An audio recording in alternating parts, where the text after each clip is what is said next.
Today we're going to read about two companies that are making a difference in people's lives. Remember, our essential question is, how can starting a business help others? The text we're going to read today is titled Dollars and Cents. As I read, please follow along with your eyes and your finger. Place your finger on the word behind. Let's begin. Behind the success of these big businesses is a desire to help others. Good business is not always about the bottom line. A compassionate company knows that making money is not the only way to measure success.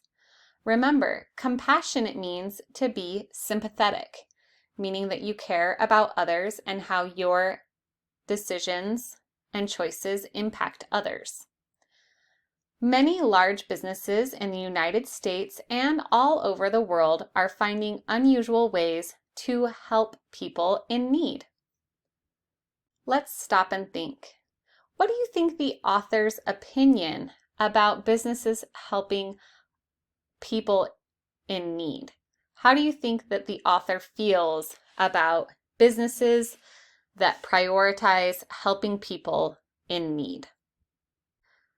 If we reread the first paragraph, we'll notice that the author says many things that gives us the impression that the author believes that good businesses measure their success by the people they help, not just that the money they make.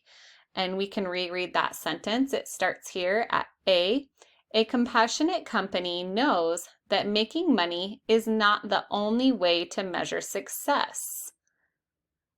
So a business can have more than one objective. They can want to make money, but they can also want to provide services that help people as well. Let's continue reading. Place your finger on Hearts and Souls. Hearts and Souls. After starting and running 4 businesses, Blake Mykowski wanted a break from his usual routine. A routine is a fixed way or method of doing something, so Blake wanted to change things up.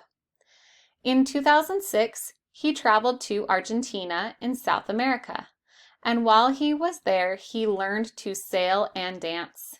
He also visited poor villages, where very few of the children had shoes.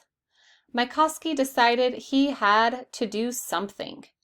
I'm going to start a shoe company, and for every pair I sell, I'm going to give 1 pair to a kid in need.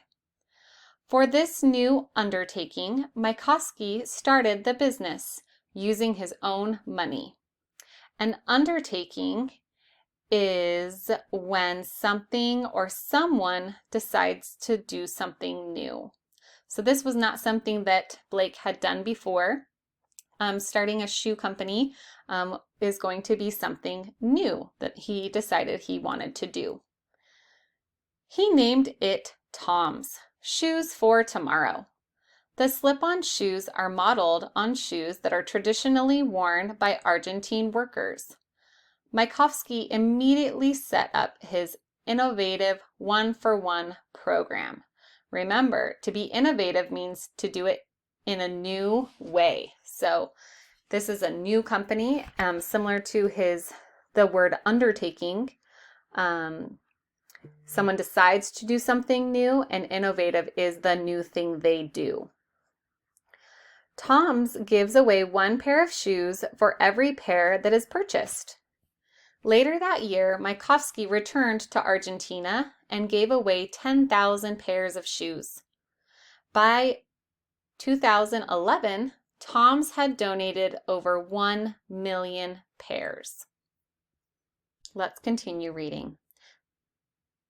Tom's employees unpack shoes to give away. The company has expanded to sell eyeglasses. In a similar program, 1 pair of eyeglasses is donated for every pair that is bought. Mykowski is pleased and surprised. I always thought I would spend the first half of my life making money and the second half giving it away. Mykowski says, I never thought I could do both at the same time. Let's stop and think about why Blake decided to start his business. You're right. He started his business because he saw when he visited Argentina that very few children had shoes, and he wanted to make a difference. Now let's think, how did he use it to help people? Yeah, he inspired them to start a shoe company. When someone buys a pair of shoes, he gives another pair to someone in need. Let's continue reading.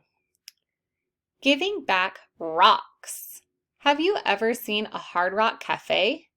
The company runs restaurants and hotels in 1990. The company launched a new enterprise. An enterprise is something difficult or important that a person plans or tries to do. Charity. So this new hard thing, the enterprise, is charity.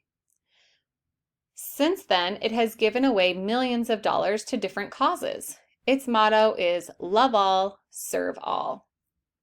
One way the company raises funds or money for charity is by selling a line of t-shirts. The process starts with rock stars designing the art that goes on the shirts. Then the shirts are sold on the internet. Part of the money that is raised from the sales of the shirts is given to charity.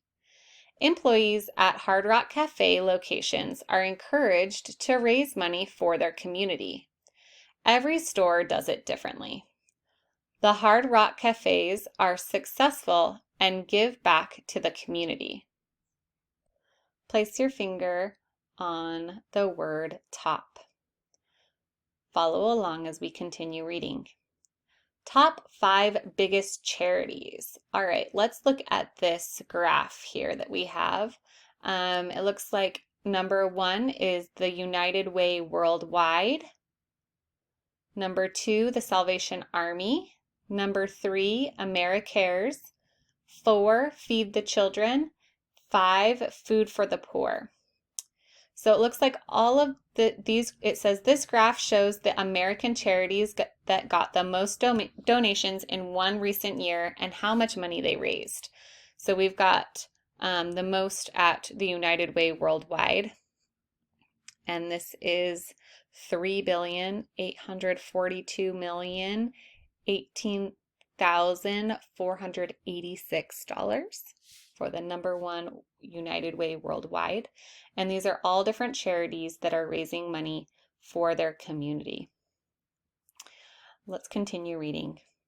The restaurant in Hollywood, Florida, worked with some exceptional students. To be exceptional is to be extraordinary. From Florida high schools, together they put on an event to raise money for the Make-A-Wish Foundation. The foundation grants wishes to children with serious medical problems. The bottom line. Every day, companies are thinking of innovative ways to give back to their community. If you own a business, making a profit is important. However, helping others is just as important as the bottom line. Helping others is good business. Let's take some time to stop and reflect and make connections. We're going to be answering 2 questions. The first question is, how do the 2 companies profiled in this article help others? Profiled is a fancy way of saying that are talked about in this article. So, how do the 2 companies that we read about help others? The next question we're going to be answering is, if you owned a business, how would you use some of your profits to help others? So of the money that you earned from your company, what would you choose to do with some of your profits in order to help others?